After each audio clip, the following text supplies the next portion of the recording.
Hi guys and welcome back to my channel. The case that I'm going to be looking into today is a Canadian case. It was suggested to look into by my Patreon. I actually found it really interesting and it is so sad and devastating. But it's the case known as the Babes in the Woods. Now there are actually a couple of cases that are known by that name.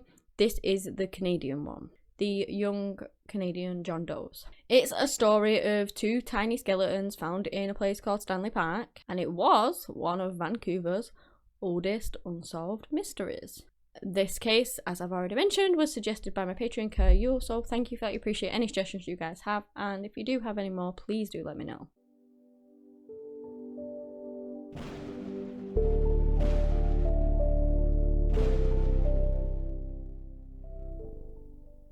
The actual murders happened sometime in the 1940s, and back then there was a lot of tales of horror, murders, and just some awful things going on. But the story actually that I'm going to talk about was brought into the world's eyes in 1953.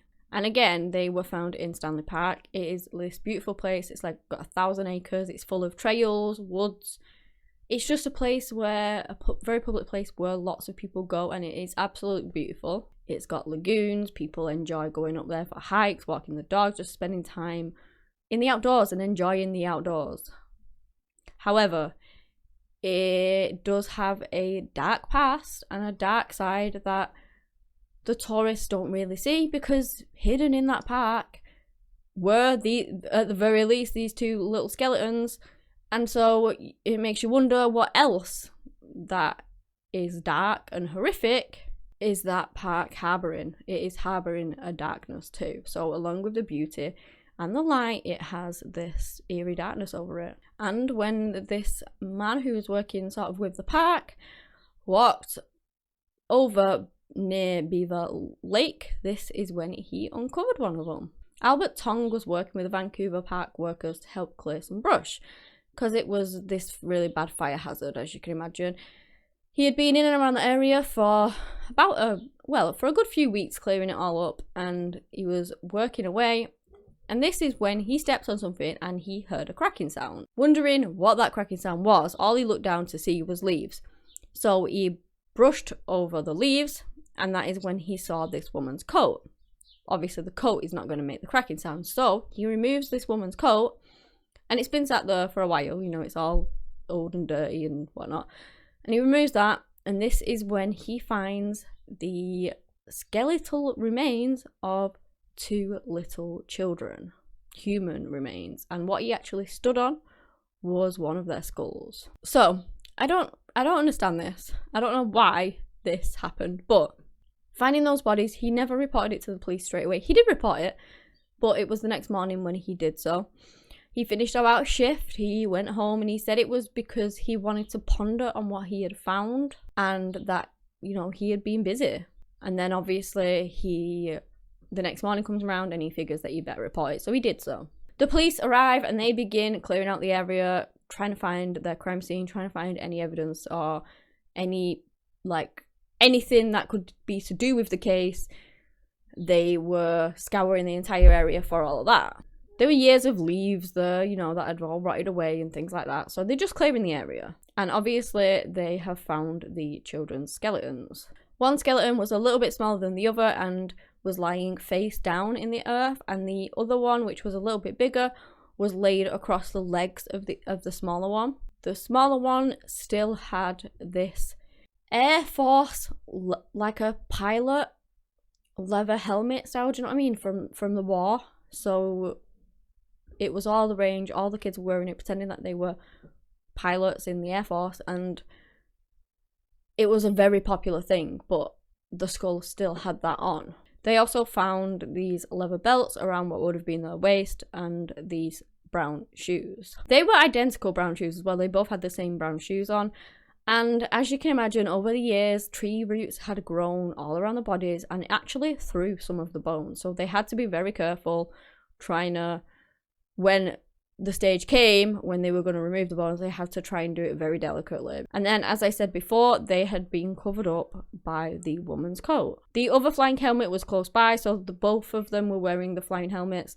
and the remains of what appeared to be goggles. They also found this metal blue lunchbox, which once upon a time had food in it. Obviously, it's long since gone, and just the remnants of it, the decayed remnants, are still inside of it. They found what they believed to be the murder weapon, which was this hatchet with a broken handle. Now, it was said that these hatchets were very common in this park around the time. People would camp there. They would need that to, I don't know, chop wood, things like that for a fire. People would often have these hatchets with them. It was not an uncommon thing at all. Interestingly, they also found an adult's penny loafer shoe underneath one of the children's shoulders. As the word got out in the media, they dubbed it as the Babes in the Woods, and the police obviously looked into missing persons reports, things like that, and they didn't find anything about missing children. It seemed like nobody had reported 2 young children going missing, and so that led them to believe straight away that possibly their own family member or their own mother did this to them, because they found the shoe, the woman's shoe, an adult. They also found the woman's coat, and nobody reported them as missing. It seems like you can only come to sort of a certain amount of conclusions from that. I mean, I'm not saying that was a certainty, because it was just a theory that the police thought at the time. Some random woman could have kidnapped these children and taken them and then put their coat and shoe over them. But the thing that doesn't make sense to me is that they weren't reported as missing. So that's a massive factor into why the police really did believe that it was potentially a family member. So they were going with the running theory. Again, it was a theory that the mother had probably taken them down to Stanley Park. She brought the hatchet with her, which again wasn't abnormal at the time. And then she sadly killed them. And then either through guilt or, I don't know, just decency, she covered them up with a coat, because she either didn't want to see them or she was just trying to hide the bodies. And then you've got the other theory of, like I already said, a stranger who actually did this, which isn't as grim as thinking that their own mother did it. Police gathered everything up that they found and they took it to the local morgue. Dr. Harmon assembled the bodies back together, well, the skeletal remains, and he discovered that by estimates were sort of between the ages of 7 and 12. I'm not entirely sure whether he estimated them to be between those ages, or whether he thought the smallest child was 7 and the biggest child was 12. I don't actually know. But he did find that the smallest child had 2 holes in their skull, which matched the sort of butt end of the hatchet, like in length. I believe it was like 4 inches in length, and it matched perfectly. And then the larger child had 1 blow to the head, which again matched the hatchet. They didn't think animals had done it or anything like that because of the size and the shape of it. It just all fit in with that. There was also this chopping wound on one of the boys as well, and that fit with the sharp end of the hatchet. Now, it's really frustrating, because this examination led to this mistake happening, and it would throw off the entire investigation for decades to come. And it was something very simple. Despite both of these children wearing boys' clothing, they said that most likely one of them was a girl. They didn't put certainly, they just said probably. I mean, you think normally your first assumption would be that they were both boys just by the clothes that they were wearing. I'm not saying that girls couldn't wear boys' clothing, because they can. It's just that would normally be your first point, especially in the 50s at this point. But they were saying that one was a boy and one was a girl. In them days, it was very difficult to ascertain anything from the bones. DNA profiling did not exist. And so it was very, very hard for them to actually determine the gender of these children from the skeletal remains alone. But you would have thought that if that was the case, then they would have gone off clothing and things like that. But anyway, it sent off the investigation in all of the wrong directions, because for the next 45 years, almost half a century, police were searching for a brother and sister, a little boy and a little girl. And of course, they were getting tips and things in when they tried to make this case public and people to come forward. And any tip that mentioned like a boy and a boy was just completely disregarded, because that's not what they were looking for. They were looking for a little boy and a little girl. So you would imagine if anyone literally had seen these children and phoned in with a tip to say that they had seen 2 little boys with their mother, or whoever, then that was just put to the side because it was wrong. But the sad aspect is that it wasn't wrong. You will later find out that these two children were in fact two boys. They were brothers. A forensic anthropologist called Erna Engel Bastorff was approached by authorities with these broken skulls, along with all the information that they had, which was very little, and she tried to sculpt a likeness to their face. She believed that they were Swedish or Norwegian, and she got about making the plaster cast of their faces. The police alongside her were trying to recreate the clothes that they were wearing, and they put this onto like a small mannequin to mimic the children wearing them. Obviously things like that try and spark memories and things if you actually see it visually. They looked at the shoe and coat of the woman and estimated that she was quite small and stocky in stature. So they were looking into the area that the boys were found. Boys, I say boys, they thought they were a boy and a girl. The children were found. And they ascertained that approximately they had been murdered 6 years prior to being found. So that put it at 1947. They estimated this as well because the shoes that they were wearing, they thought that they were only imported from Asia after the World War. So that would have made it like later on, which would have fit in with 1947. Once the casts were done of the boys' faces, they took pictures of those and all the clothing, and they began circulating that to the media, everyone, the newspapers, things like that, everyone that they could, just to try and get any information that anybody might have known, in the hopes that somebody would recognize them. Anyone that had seen a boy and a girl with a woman in 1947, a boy and a girl, in 1947, were asked to come forward and give the police the information that they had. Which, as you can imagine, if it was 6 years prior, it's pretty hard to find somebody that remembers seeing a woman with two children in a park 6 years ago. But lots of people did come forward. The case gained national attention, tips were coming in from everywhere, and then there was one witness that came forward to say that she had seen something in Stanley Park in 1947 and it fit the case perfectly. She said that she was there with her fiance. It was October in 47. They were walking in the park and she sees this woman with a fur coat on and a hatchet in her hand. She had two children. Now you may be thinking, how on earth does she remember this from 6 years ago? Well, it was quite memorable because that very day her and her fiance had an argument and they actually broke it off. And she kept a very detailed diary. So everything was written in a diary. She had seen this woman and she wrote it all down. Anyway, getting back to it, she saw her walking with the children, and then a bit later on, she saw the woman running from this area that apparently used to be a zoo and had cages there or something like that. And she had no coat on and one shoe missing. She also had no children with her and she was running. She said that this woman, when she was with the kids, referred to one of them as Rodney or Ronnie, and that she had dark hair and a fair complexion. And you get this information and you're thinking, wow, it matches to a T. So they estimated then from that and the diary entry that the date that these children were murdered was the 5th of October in 1947.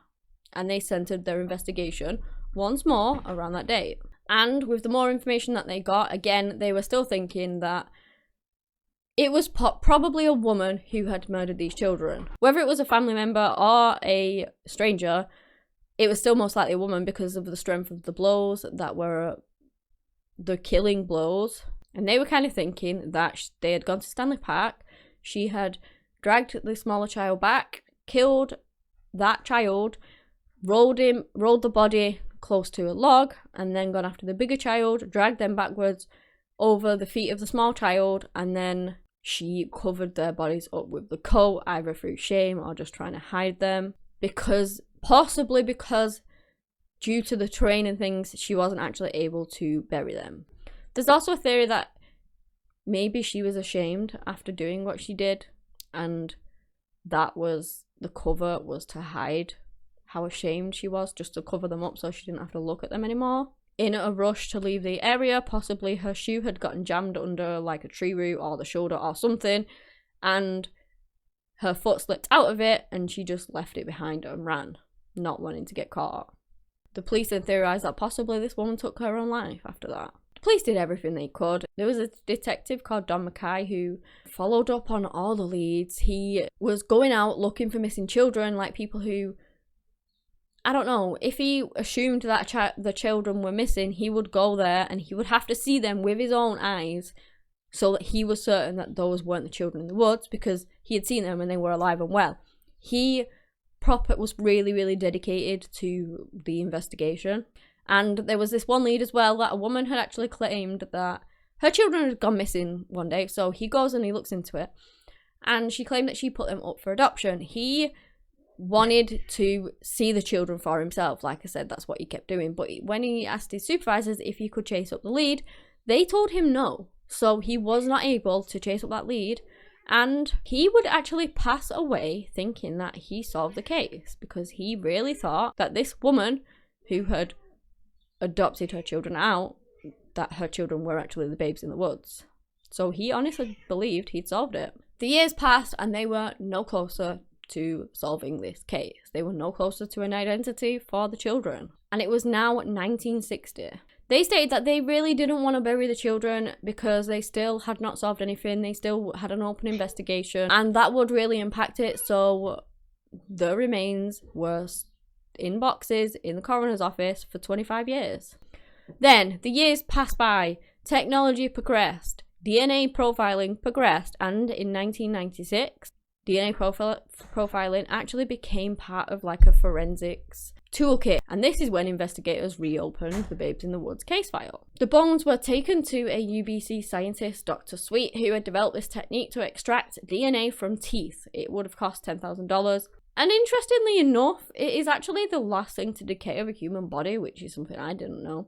So he goes ahead, he extracts the DNA from the teeth, and he soon realised that he was dealing with two boys. And something I actually forgot to mention, initially it was said that they were probably one boy and one girl, but that probably kind of got dropped after the years and it essentially became a certainty, so no one ever questioned it. I don't know how that happened, but it did. And now with this new DNA technique, he actually proved that they were both boys, not a boy and a girl, so they were both brothers. And of course this information changed the entire course of the investigation. It threw out everything. An investigation that had been going on for decades and decades and decades at that point was just, it had all gone in completely the wrong direction. So obviously these were new detectives now, and there was one called Detective Honeyburn, and he began really digging into the case. He suspected that the hatchet found might not have even been the murder weapon. As I've said, it was very common in the area. A lot of people had them. Maybe someone had just randomly dropped it. Okay, yes, it was close to the bodies, but whoever could have potentially dropped it or lost it wouldn't have known that the bodies were there. He also went back, like I said, he chased up all the old leads, so he went back and he spoke to that woman who said that she had seen, the lady with the children and then later running away coatless and shoeless. Okay, so he goes and speaks to her, which is where they got the pretty much certain death date from, murder date, and she had actually lied. Seriously, she lied about it all. It is not known why she did so, just potentially that she wanted to push herself into the case. I don't know. It was in the media, it was in the limelight, everyone was talking about it, and maybe she just wanted to insert herself into it. I have no idea, but what she said was just a complete and utter lie. Which, of course, threw off the investigation even more, because they really thought the year, at the very least, the year of death was 1947. And that was kind of solidified by not only her, but their beliefs about the shoes and things like that all seemed to tie in that was the date that they were killed. However, he went ahead and looked into the shoes a bit more, and he found that actually they had been imported previously in Canada before the war, so they also couldn't use that to base, the date that these boys were murdered, because the shoes had been there a long time before they even realised they were. So they have a lot of work cut out for them. Obviously the investigations were all going wrong and they trawl through literally everything. They found what may have been a credible lead. There was this statement from a logger that had actually picked up a red-haired woman who was hitchhiking with two small boys. Of course, when it came through, they disregarded it because, again, they were looking for a boy and a girl. So They didn't look into this lead at all, but he said that he picked them up. They were wearing flying helmets, and that was 1947. He dropped them off at Stanley Park, and that was that. They did look into this lead, and unfortunately, it was not what they were looking for. It was nothing to do with the case. They looked into more leads, just sadly none really went anywhere, and they just were no closer still to finding out who these brothers were. This is when something I found to be really generous and kind of this detective. So Detective Honeyburn basically took it on his own back to decide that he didn't think that it was in any way respectful to these children for their bodies and, well, bones to be on display in like a museum or in the police office or anything like that. I think it might have been a police museum, I'm not entirely sure, because it was just really disrespectful and nobody would want their children's bodies to be on show like that. So he took the bones and he kept the biological samples for future. You know, he made sure that they had all of that and that they had everything that they needed. But he went ahead and he took these bones and he took them to a crematorium. This crematorium actually stated initially that they couldn't do it because there were two sets of bones, skeletons. And when he explained the case, and again, it was a famous case, so he already knew about it. He said that he would do it, but if the detective never mentioned who he was or who the crematorium was that did it. And the Detective Honeyburn never did. He kept it a secret. And the boys' bodies were finally cremated. He then took them to a chaplain. He got a boat and he went out to sea. And during a really nice ceremony, he sent the boys' ashes out to sea, dedicating them to the ocean. And I thought that was so lovely and so nice of him to do, because he didn't have to go that extra mile for the boys, and he might have got in trouble for that, but I just thought it was so nice and so sweet as a last little thing to finally do a ceremony for them. And it's just so lovely after everything that happened to them, the horrific way in which their life ended and how it was stolen away from them. I just thought it was nice. Honeyburn left the force in 2001 and he took the case with him into retirement. It is a case that has haunted a lot of people, and that has basically, because it was still unsolved, you know, and it was children as well, so they really wanted to solve it, and it was just very difficult. He believed that it probably would never be solved, or at least no one would ever be brought to justice, because they thought that it was their mother that had done this to them and that she had probably long since passed away. And you think that is that, but it's not. 70 years after the boys' bodies were found, we finally got their identities. These children finally got their identities back, their names back. In February of this year, 2022, the identity of the babies in the woods were finally found. And I found that just so amazing. The Vancouver Police Department announced in May of 2021 that they were going to go to Red Grave Forensic Services to try and identify the boys. The company used genetic genealogy, which, as probably many of you know, has actually gone on to solve so many cases. It solved the Golden State Killer after like years, because they never knew who that was. And it's just such an amazing tool for people to have, and I assume it will solve so many cases. It's amazing what they can do with that. And they upload like the crime scene DNA of the victim onto like the genealogy system. Members of the public who want to find out their family tree and things like that upload their own DNA, and then they compare sort of the victim's DNA to all of the databases and see whether they ever come up with a match to try and find family members.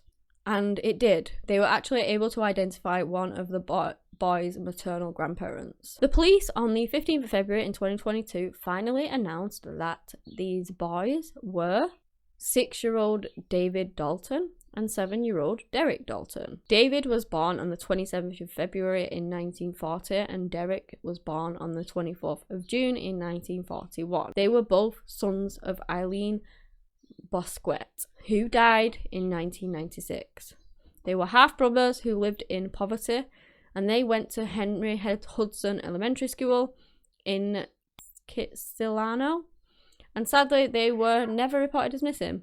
Looking further into it, they seem to have descended from Russian immigrants who came to Canada in the beginning of the 20th century. And interestingly enough, after the boys were murdered, the family name changed from Dalton to Busquet sometime in the 50s. Vancouver police do believe that they were killed by a very close family member. So whether it was Eileen, their mother, who died all them years ago in 96, who knows? But they do believe firmly that it was a family member either way. And they do lean more towards their mother. It came to light that a relative of the boys actually lived close to Stanley Park. That may have been why they were there, why they were visiting. It has always been thought that 70 years later, you know, the person that did this, unless they live in a very, very long life, they've passed away at this point. So they never really thought that they would not necessarily find the killer, because sometimes years later you could still find the killer, but they didn't have the killer's DNA or anything like that. So it's not like they could wait years and then find a match to this DNA. They couldn't do that. But the aim of this case, was to try and find the identities of the boys and to try and finally give them back their names and give them back their identities. And after 70 years, they finally did it. So, I mean, personally, I would go with the theory that they had all along, that this was most likely their own mother. Especially since they were never reported missing, and that was confirmed when they found out their identities. They were never reported as missing. And what I found very interesting as well is when they actually found the family member who, you know, they tracked down related to these boys. The family member had actually uploaded their DNA to the genealogy database because they were really curious to find out what happened to Derek and David, because they just vanished one day. This person had asked questions about them and nobody ever answered them. Nobody said nothing, and they were never talked about at all. So they were hoping to find out some information by uploading obviously their DNA, and they did. They found out what happened to these boys. These murders have haunted generations of investigators and people, and even some family members of the boys, and people around the world who have taken interest in this case. And to now give these children a name brings some closure to such a horrific case. Again, genetic genealogy solves another case. This case is so sad. Like, these poor boys were just out for a walk probably one day, and then they were murdered, possibly by their own mother. I mean, it's just heartbreaking to even think. But yeah, I'm so glad that they finally got their identities back, because it has been such a long time and nobody even knew who they were. And family members like that one who uploaded the DNA can finally find out what happened to them, because they were asking questions and just never knew. So it's also put other people's minds at rest too, the families and things like that. So, I mean, it's a heartbreaking case, but after all these years, it's a successful ending, I want to say. Not a happy ending, but you know what I mean. You get it. You know what I mean. But yeah, that's the end of the case. If you guys have enjoyed the video, give me a big thumbs up, subscribe to the channel for similar content. Anyway, that's all I have today on the case of the babes in the woods from Canada, who I can now say are Derek and David Dalton. Thank you so much for watching, and until next time, bye!